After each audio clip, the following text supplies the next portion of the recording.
ನಮಸ್ಕಾರ ಸ್ನೇಹಿತರೆ, ಇಂದಿನ ವಿಡಿಯೋದಲ್ಲಿ ನಾವು ಪ್ರಕೃತಿಯ ಅತ್ಯಂತ ಅಪರೂಪದ ಮತ್ತು ಅದ್ಭುತ ಹೂವಾದ ಬ್ರಹ್ಮಕಮಲದ ಬಗ್ಗೆ ಸಂಪೂರ್ಣ ಮಾಹಿತಿಯನ್ನು ತಿಳಿದುಕೊಳ್ಳೋಣ. ಈ ಹೂವಿನ ವಿಶೇಷತೆ ಏನು? ಇದನ್ನು ಯಾಕೆ ದೇವರ ಹೂವು ಎಂದು ಕರೆಯುತ್ತಾರೆ? ಇದರ ಧಾರ್ಮಿಕ ಮಹತ್ವ ಏನು? ವೈಜ್ಞಾನಿಕ ಮಾಹಿತಿ ಏನು? ಮನೆಯಲ್ಲಿ ಬೆಳೆಸಬಹುದೇ?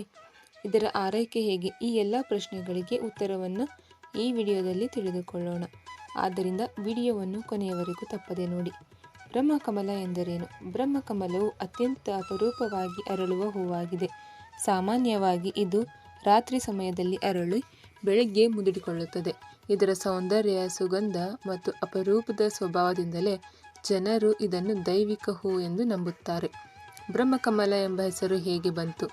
ಪುರಾಣಗಳ ಪ್ರಕಾರ ಈ ಹೂವನ್ನು ಸೃಷ್ಟಿಕರ್ತ ಬ್ರಹ್ಮದೇವರೊಂದಿಗೆ ಸಂಬಂಧಿಸಲಾಗಿದೆ. ಆದ್ದರಿಂದ ಇದಕ್ಕೆ ಬ್ರಹ್ಮಕಮಲ ಎಂಬ ಹೆಸರು ಬಂದಿದೆ. ಈ ಹೂವನ್ನು ನೋಡುವುದು ಶುಭದ ಸಂಕೇತ ಎಂದು ಅನೇಕರು ನಂಬುತ್ತಾರೆ. ಧಾರ್ಮಿಕ ಮಹತ್ವ ಏನು ಇದರದ್ದು? ಹಿಂದೂ ಧರ್ಮದಲ್ಲಿ ಈ ಹೂವಿಗೆ ವಿಶೇಷ ಸ್ಥಾನವಿದೆ. ಶಿವನ ಪೂಜೆಯಲ್ಲಿ ಬಳಸಲಾಗುತ್ತದೆ, ವಿಷ್ಣುವಿಗೆ ಅರ್ಪಿಸಲಾಗುತ್ತದೆ, ಲಕ್ಷ್ಮೀ ದೇವಿ ಅನುಗ್ರಹಕ್ಕೆ ಶುಭಕರ ಎಂದು ನಂಬಿಕೆ. ಉತ್ತರಾಖಂಡದ ಪ್ರಸಿದ್ಧ ದೇವಾಲಯಗಳಲ್ಲಿ ಈ ಹೂವಿಗೆ ವಿಶೇಷ ಮಹತ್ವವಿದೆ. ಕೆಲವರು ಈ ಹೂವು ಅರಳುವ ಸಮಯದಲ್ಲಿ ಪ್ರಾರ್ಥನೆ ಮಾಡಿದರೆ ಮನೋಕಾಮನೆ ಈಡೇರುತ್ತದೆ ಎಂದು ನಂಬುತ್ತಾರೆ. ಈ ನಂಬಿಕೆಗಳು ಧಾರ್ಮಿಕ ಸಂಪ್ರದಾಯಗಳ ಭಾಗವಾಗಿದ್ದು ಅವುಗಳಿಗೆ ವೈಜ್ಞಾನಿಕ ದೃಢೀಕರಣವಿಲ್ಲ. ಬ್ರಹ್ಮಕಮಲ ಯಾವಾಗ ಅರಳುತ್ತದೆ? ಸಾಮಾನ್ಯವಾಗಿ ಬೇಸಿಗೆಯ ಕೊನೆಯ ಭಾಗದಿಂದ ಮಳೆಗಾಲದ ಸಮಯದಲ್ಲಿ ಮೊಗ್ಗು ಬರುತ್ತದೆ.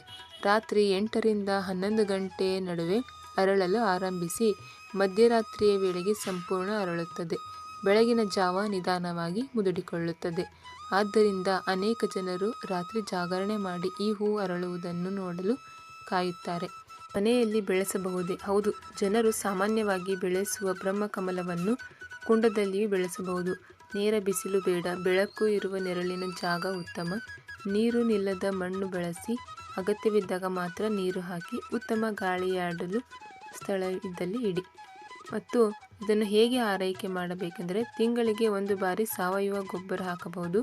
ಹೆಚ್ಚು ನೀರು ಹಾಕಿದರೆ ಬೇರು ಕೊಳೆಯುವ ಸಾಧ್ಯತೆ ಇರುತ್ತದೆ. ಒಣಗಿದ ಕೊಂಬೆಗಳನ್ನು ತೆಗೆದುಹಾಕಿ. ಬ್ರಹ್ಮಕಮಲದ ಬಗ್ಗೆ ಪ್ರಸಿದ್ಧ ನಂಬಿಕೆಗಳು ಯಾವುವೆಂದರೆ ಮನೆಗೆ ಶುಭ ತರುತ್ತದೆ ಎನ್ನುವ ನಂಬಿಕೆ ಇದೆ. ಸಂತೋಷ ಮತ್ತು ಸಮೃದ್ಧಿಯ ಸಂಕೇತ ಎಂದು ಕೆಲವರು ಭಾವಿಸುತ್ತಾರೆ.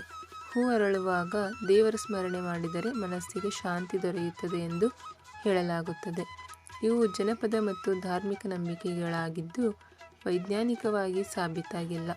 ಆಸಕ್ತಿದಾಯಕ ಸಂಗತಿಗಳೇನೆಂದರೆ ವರ್ಷದಲ್ಲಿ ಕೆಲವೇ ಬಾರಿ ಅರಳಬಹುದು. ಒಂದೇ ರಾತ್ರಿ ತನ್ನ ಸಂಪೂರ್ಣ ಸೌಂದರ್ಯ ತೋರಿಸುತ್ತದೆ. ಇದರ ಹೂ ದೊಡ್ಡದಾಗಿದ್ದು ಸುಗಂಧಭರಿತವಾಗಿರುತ್ತದೆ. ಅನೇಕರು ಇದರ ಅರಳುವ ದೃಶ್ಯವನ್ನು ಛಾಯಾಚಿತ್ರ ಹಾಗೂ ವಿಡಿಯೋ ರೂಪದಲ್ಲಿ ದಾಖಲಿಸುತ್ತಾರೆ. ಇದು ಅಪರೂಪದ ಕಾರಣ ವಿಶೇಷ ಗೌರವ ಪಡೆಯುತ್ತದೆ. ಈ ರೀತಿಯ ಅಪರೂಪದ ಸಸ್ಯಗಳನ್ನು ಸಂರಕ್ಷಿಸುವುದು ಬಹಳ ಮುಖ್ಯ. ಪ್ರಕೃತಿಯ ವೈವಿಧ್ಯವನ್ನು ಉಳಿಸಲು ಪ್ರತಿಯೊಬ್ಬರೂ ತಮ್ಮ ಕೈಲಾದ ಪ್ರಯತ್ನ ಮಾಡಬೇಕು. ಕೊನೆಯ ಸಂದೇಶವೇನೆಂದರೆ ಬ್ರಹ್ಮಕಮಲವು ಕೇವಲ ಒಂದು ಹೂವಲ್ಲ, ಅದು ಪ್ರಕೃತಿಯ ಅದ್ಭುತ ಸೃಷ್ಟಿ. ಅದರ ಸೌಂದರ್ಯ, ಅಪರೂಪದ ಅರಳುವಿಕೆ ಮತ್ತು ಧಾರ್ಮಿಕ ಮಹತ್ವದಿಂದ ಅನೇಕ ಜನರ ಮನಸ್ಸನ್ನು ಸೆಳೆಯುತ್ತದೆ.